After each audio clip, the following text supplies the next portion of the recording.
Bonjour Annabelle, Bonjour Claudine.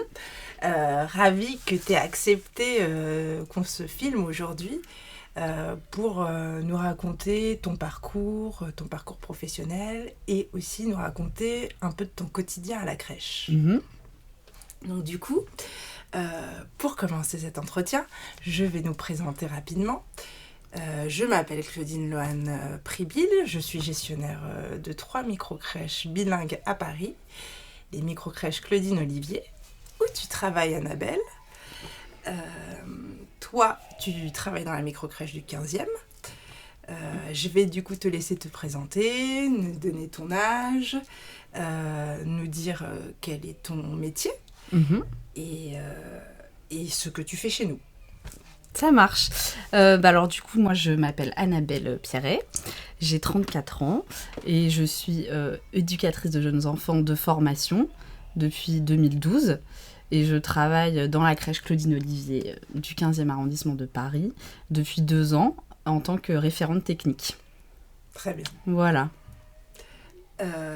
Du coup, est-ce que tu peux nous dire en 2 secondes, c'est pas prévu parce qu'on a préparé les questions, mais est-ce Oui. que tu peux nous dire en 2 secondes, Oui. avant qu'on rentre dans le vif du sujet, ce qu'est une référente technique? Parce que c'est un terme un peu barbare. Oui, c'est un terme barbare. C'est vrai que quand on le connaît pas vraiment, on peut se demander ce que c'est exactement.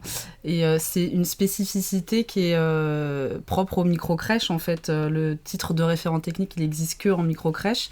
Parce que dans les grandes crèches plus municipales ou ville de Paris, tout ça, des grandes crèches, on va appeler la personne qui gère la structure la directrice.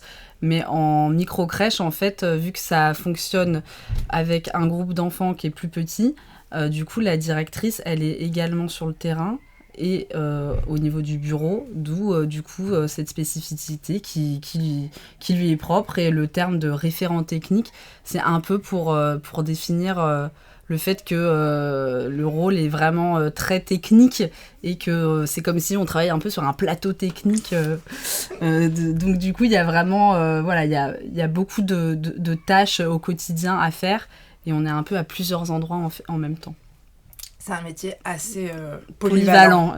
Exactement. Donc, comme je le disais à l'intro, on est une microcrèche, on a des microcrèches bilingues dans Paris. Et du coup, ma première question va se centrer autour du bilinguisme. Quand tu as passé les entretiens il y a 2 ans, ton profil nous avait séduit parce que tu étais une EGE, évidemment, mais tu avais aussi fait une formation Montessori. Mhm. Tu avais fait également un stage dans une école Montessori bilingue. Oui. Et c'est pour ça qu'on t'a rencontré. Du coup, qu'est-ce qui t'a amené à t'intéresser à des structures bilingues? Voilà. Oui. Alors en fait, le bilinguisme, ça revient depuis toujours, parce que à titre personnel, j'ai toujours aimé les langues. Quand j'étais au collège, c'est là que ça démarre. Et j'ai tout de suite pris plus la direction des langues que des mathématiques, par exemple. Et du coup, voilà, je suis aussi quelqu'un qui aime tout ce qui est attrait à la musique. Donc, il y a quelque chose au niveau de l'oreille qui m'a séduit. Et du coup, j'étais plutôt douée aussi en termes de notes. Et du coup, ça a continué comme ça, dans cette direction.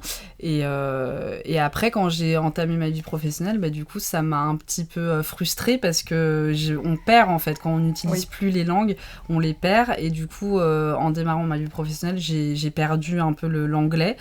Et je m'en suis encore plus rendu compte quand j'ai fait des voyages aux États-Unis. Je commençais à plus bien comprendre les échanges. Donc j'avais vraiment envie de perdurer là-dedans et de garder cette richesse dans mon quotidien. Donc c'est aussi pour ça que je me suis orientée vers des structures bilingues. Et puis après, quand j'ai eu l'opportunité de travailler en école Montessori, c'est là que les langues sont revenues à ce moment-là. Parce que je me suis retrouvée dans un contexte où on parlait anglais au quotidien et j'ai trouvé ça hyper intéressant déjà de pouvoir retrouver cet échange à titre personnel pour pouvoir retravailler sur de l'anglais. Et puis en plus de ça, c'est là que je me suis rendu compte que les enfants, ils étaient nourris de cette langue au quotidien et j'ai découvert leur potentiel et j'ai trouvé ça super, quoi. Je me suis dit, mais c'est incroyable. Enfin, je voyais des enfants à 4 ans qui maniaient l'anglais, le français sans problème. Et j'ai vraiment compris qu'il y avait une période sensible chez l'enfant dont il faut se saisir pour pouvoir leur apporter tout ce savoir. Donc voilà, le parcours. Super, super. Du coup, on va tirer le fil de l'apport Montessori, parce que oui. Il y a un apport Montessori que tu nous apportes aussi, nous, au quotidien, dans la crèche du 15e et dans les autres crèches, parce qu'on échange avec tes pairs. Pourquoi Montessori ?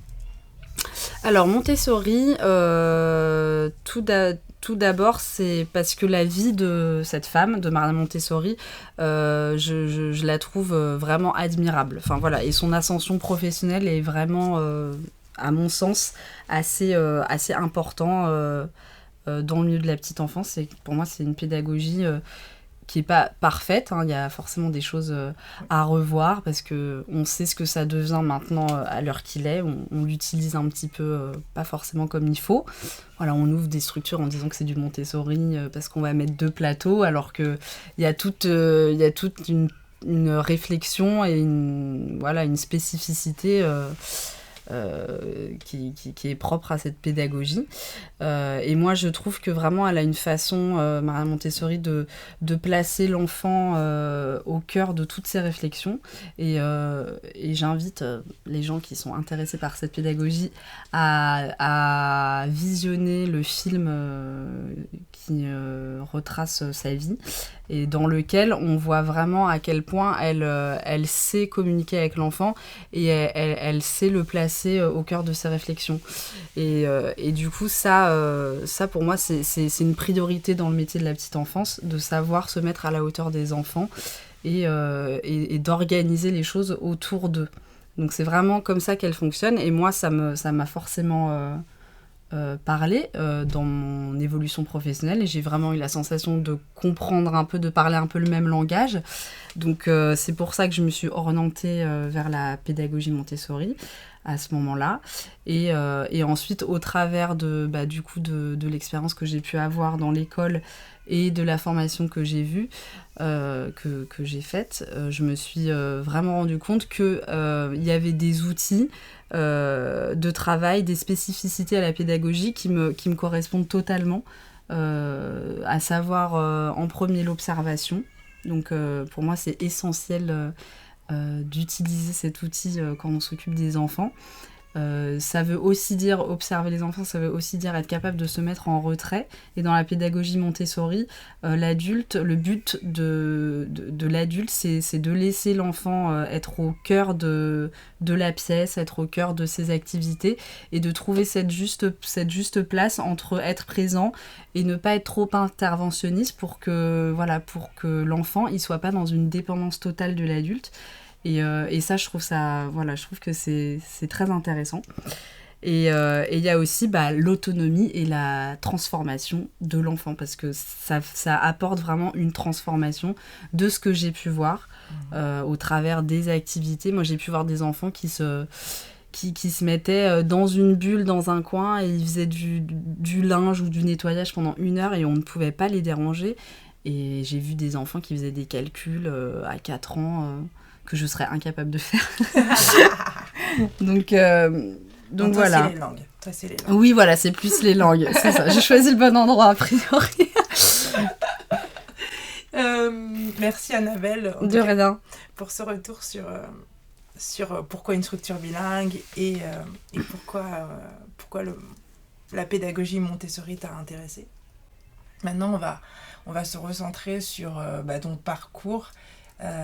Ce qui t'a amené à devenir EJE. Mm-hmm. Donc, est-ce que tu peux nous décrire ce qu'il faut faire pour devenir EJE, ce que toi tu as fait, dans quelle école tu as été, etc. Alors, pour entrer dans l'école de JE, il faut avoir le bac, déjà. Et moi, ce que j'ai fait, c'est-à-dire que j'ai eu mon bac et il y a un concours d'entrée. Je ne sais pas si c'est toujours d'actualité maintenant, mais en tout cas, moi, il y avait un concours d'entrée pour intégrer le centre de formation. Donc du coup, j'ai passé ce concours d'entrée que j'ai eu. Et ensuite, c'est un cursus qui se déroule sur 3 années avec des stages. Il y a une sorte d'alternance entre des stages et des grandes périodes de cours dans le centre de formation. Et puis à l'issue des 3 années, du coup, il y a des épreuves orales, il y a un mémoire à rédiger. Et à la suite de ça, on obtient ou non le diplôme d'état d'éducateur de jeunes enfants, qui ensuite nous permet tout de suite d'intégrer le milieu professionnel de la petite enfance et de travailler dans toutes les structures qui accueillent les enfants de 0 à 7 ans. Voilà. D'accord. Et du coup, toi, tu as fait tes études à Paris. Oui. Tu étais dans quelle école ? Alors moi, j'étais dans le centre Saint-Honoré, dans le 19e arrondissement.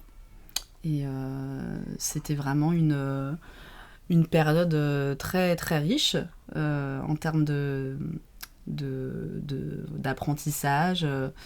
Et je peux un peu expliquer comment s'est vraiment passée la formation. C'est vraiment très intéressant parce qu'on entre dans l'école avec une image et une représentation de l'enfant. Et en fait, tout au long des 3 ans, on va déconstruire l'image qu'on a pour en construire une différente, plus globale et plus professionnelle. Donc c'est vraiment comme ça que ça se passe. Et où on démarre vraiment avec... on part de l'enfant et avec juste spontanément ce qu'on ressent, ce qu'on voit de l'enfant, ce qu'on a envie de faire avec lui. Et au fur et à mesure des stages, on va ouvrir son champ de vision sur... alors oui, il y a l'enfant, mais il y a la famille. Alors oui, il y a la famille, mais il y a aussi les structures d'accueil. Donc c'est l'enfant dans sa famille, après c'est l'enfant dans la structure, après c'est l'enfant dans l'équipe professionnelle. Donc voilà, on ouvre tout ça pour pouvoir à la fin ressortir avec tous les domaines qui sont comme un éventail en fait. Il y a l'enfant au milieu et il y a tout ce qu'il y a autour. Et c'est vraiment très intéressant. Et au-delà de ça, on va aussi beaucoup travailler sur soi. C'est aussi un moment de sa vie où on se pose beaucoup de questions. Enfin, l'école nous amène à nous demander pourquoi on veut faire ce métier, par exemple. On va beaucoup travailler sur ses propres émotions, sur ce à quoi ça nous renvoie, pour pouvoir savoir si on est capable plus tard de gérer, parce que travailler avec les enfants, c'est aussi un peu se regarder dans un miroir et il va y avoir des attitudes qui vont nous renvoyer des choses et je me souviens d'un professeur au tout début de l'année qui nous avait dit vous ne faites pas ce métier par hasard et vous saurez pourquoi. Donc c'était un peu... voilà, on pensait qu'on allait juste apprendre à s'occuper d'enfants et puis en fait, il y a une part de travail personnel qui est assez enrichissante aussi. Donc, EJE, formation que je recommande. Ah oui, bien sûr. Revenons à ton quotidien chez Claudine Olivier. Quand tu parles à une connaissance des crèches Claudine Olivier, qu'est-ce que tu lui dis ? Alors, je dis que la crèche dans laquelle je travaille déjà est dans un coin très agréable de Paris, dans un petit coin de verdure isolé. Mais c'est vrai que c'est agréable aussi hein. C'est important. Et je dis que c'est un lieu qui est assez intimiste, parce qu'il n'y a pas beaucoup d'enfants, il y a 10 enfants, c'est une petite équipe. Et il y a vraiment un relationnel qui se crée, qu'on ne retrouve pas, je trouve, ailleurs dans les autres structures où il y a moins de rapports et de relations avec les différents protagonistes. Et là, je trouve qu'il y a vraiment une volonté de créer du lien. Et aussi par le bilinguisme, d'ailleurs, je trouve que ça apporte une richesse et ça amène quelque chose de très chaleureux au quotidien dans la crèche. Et voilà, et je dis que voilà, c'est un endroit où les enfants sont épanouis et l'équipe travaille avec volonté, dynamisme et voilà, et avec plein de projets. Et puis on a des parents cool aussi. Et on a des parents très cool, ça c'est vrai. Oui, c'est vrai que c'est vrai. Dans en tout cas dans nos crèches et dans la crèche du 15e tout spécifiquement, qui est la première crèche qu'on a créée, oui, il y a vraiment ce côté petit village. Oui. Et d'ailleurs, tu as lancé des cafés là en ce moment, sur ce mois-ci, tous les mardis ou mercredis, je ne sais pas. On fait en fonction des besoins des parents aussi. En fonction, exactement. Et tu as lancé ces petits cafés le matin. Et je trouve ça très sympa. Les parents sont hyper contents quand ils ont le temps, parce qu'ils n'ont pas toujours le temps. Mais voilà, on sent bien que là, sur cette fournée 2022-2023, la sauce a bien pris. L'équipe, avec l'équipe on le sait, mais avec les parents, avec les enfants, c'est top. Oui, c'est chouette, il y a un vrai bon lien. Et les parents le disent aussi, en parlant des autres parents, ils trouvent qu'il y a vraiment quelque chose qui est chaleureux entre eux, donc c'est sympa. Hein. Le but, c'est aussi qu'ils se parlent, qu'ils créent du lien entre eux, sans forcément qu'on ait à intervenir d'ailleurs. Hein. Donc c'est super. Ouais, ça me fait très plaisir, c'était l'objectif de ces crèches. Parfait. Et merci à vous, bravo à cette équipe. Alors, on va repartir sur le terme référente technique, qui est un terme que je trouve barbare, mais bon, voilà, qui a le mérite d'exister, et tu as le mérite d'avoir cette fonction. Voilà, je prends. Voilà. Que fais-tu, du coup, en tant que RT, référente technique, au quotidien chez Claudine Olivier ? Alors, beaucoup de choses. Alors, grossièrement, je suis en charge du fonctionnement de la crèche au quotidien. J'assure les tâches administratives, le bon fonctionnement de l'équipe et j'assure l'accueil des enfants et des familles tout au long des journées. Il y a aussi les stagiaires et les tâches quotidiennes qui font aussi partie des choses. Mais après, il y a aussi tout ce qu'on ne voit pas, tout ce qui est un petit peu dans l'ombre, qui fait un peu partie aussi, pour moi, c'est la plus grande partie du travail de référent technique, ça va être toute la mise en route de la réflexion sur les pratiques. Donc ça, c'est une grosse partie du travail qui ne se voit pas forcément, mais il y a tout cet accompagnement dans les pratiques de l'équipe, toutes les remises en cause, les remises en question de pourquoi on travaille comme ça, quels sont les projets à mettre en place, qu'est-ce qui va pas, pourquoi on fait ça.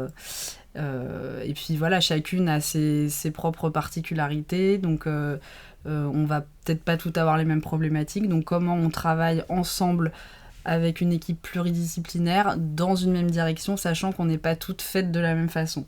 Donc ça, c'est un peu la grosse... oui, pour moi, c'est le gros projet de l'année. Voilà, c'est surtout ça. Et... donc voilà, après ça passe par aussi des réunions, des moments un peu informels, on va faire des points ensemble. Et puis et tout ça, c'est dans la direction du bien-être de l'enfant et des familles. Donc tu travailles avec les équipes opérationnelles, donc voilà. Sur site, le reste de la Dream Team, quoi. Et tu travailles aussi avec moi, Caroline. Exactement, aussi. Moi en tant que gestionnaire, Caroline qui est la directrice et infirmière puère. Mais aussi, comme tu disais, équipe pluridisciplinaire, il y a une psychologue, Oitoun. Aussi, voilà. On a une intervenante musicale qui vient.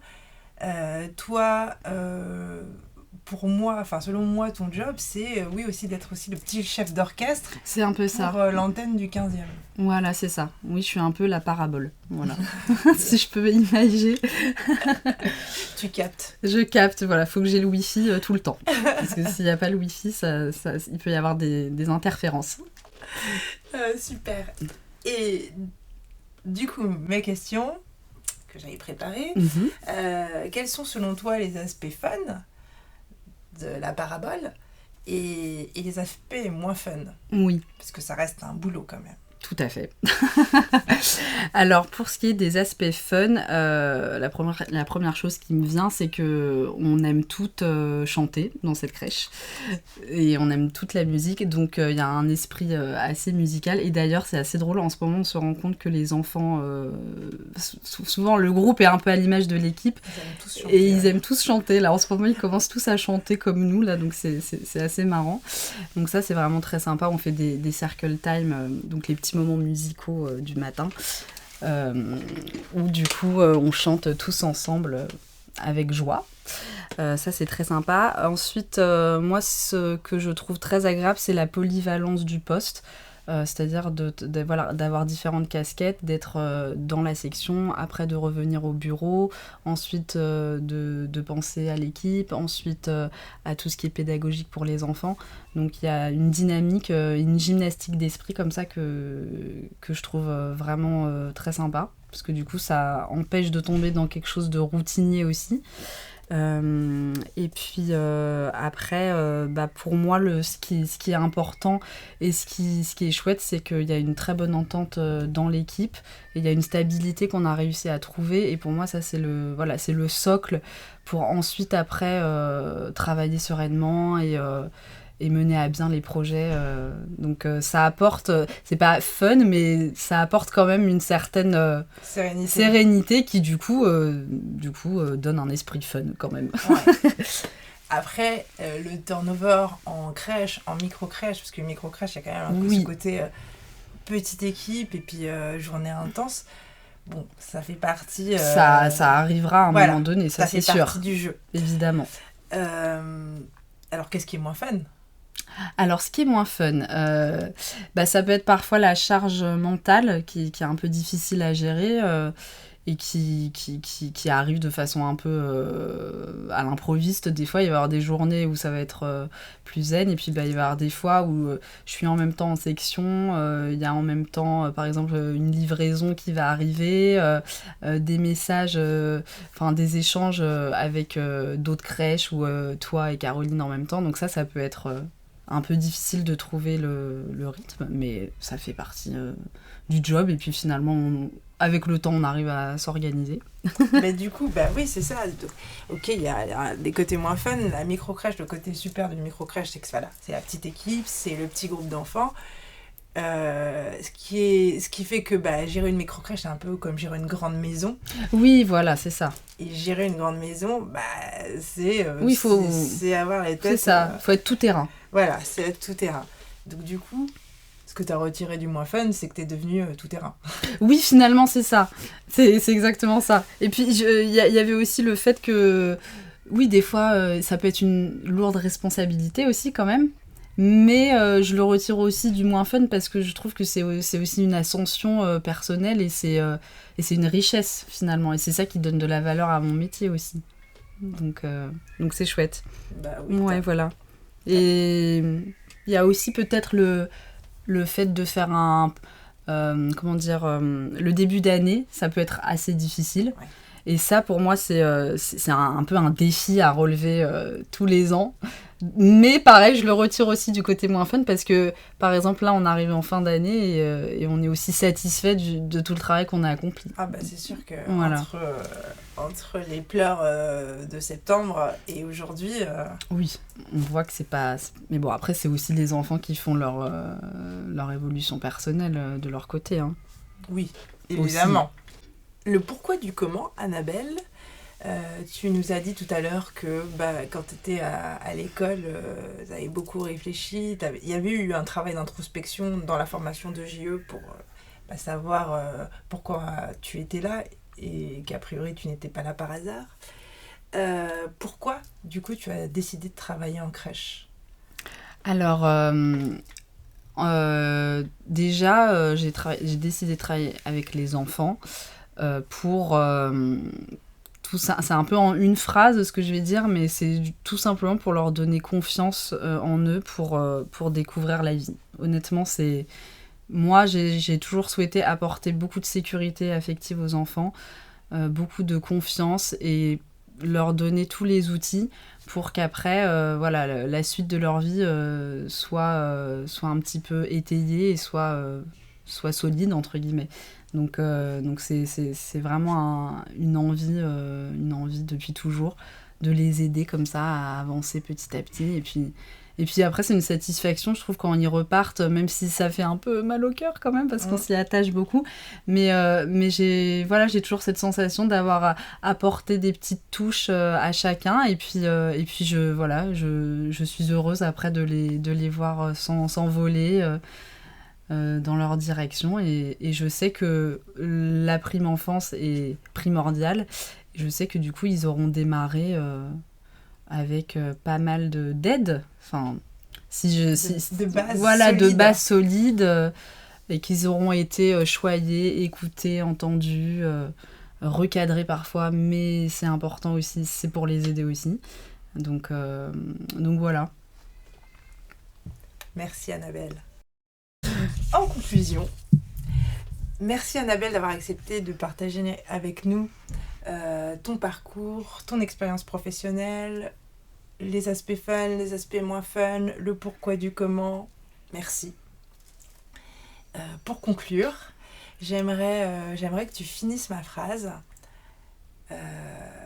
Donc si je te dis « Je suis fière de moi si dans ma journée j'ai… » J'ai bien géré l'organisation de la crèche, surtout d'un point de vue journée type, c'est-à-dire les plannings des professionnels, les pauses déjeuner de tout le monde. Ça, c'est important que personne soit perdu. Et ça, pour moi, c'est une sérénité si je sais que tout le monde... il y a suffisamment de professionnels dans la section pendant que l'une est en pause et pendant que moi, je suis au bureau, etc. Et que tout le monde sait ce qu'il a à faire et connaît ses tâches. Donc ça, c'est important. Si j'ai senti une bonne cohésion d'équipe aussi dans la journée, si j'ai réussi à finir toutes les tâches que j'avais prévues, évidemment.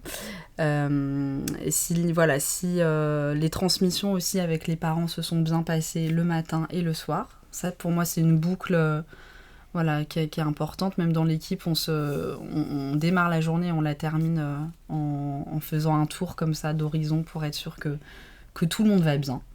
Et si les enfants repartent heureux de leur journée, moi je suis bien aussi. Voilà. Bah, tu as plein de raisons d'être très fière de toi.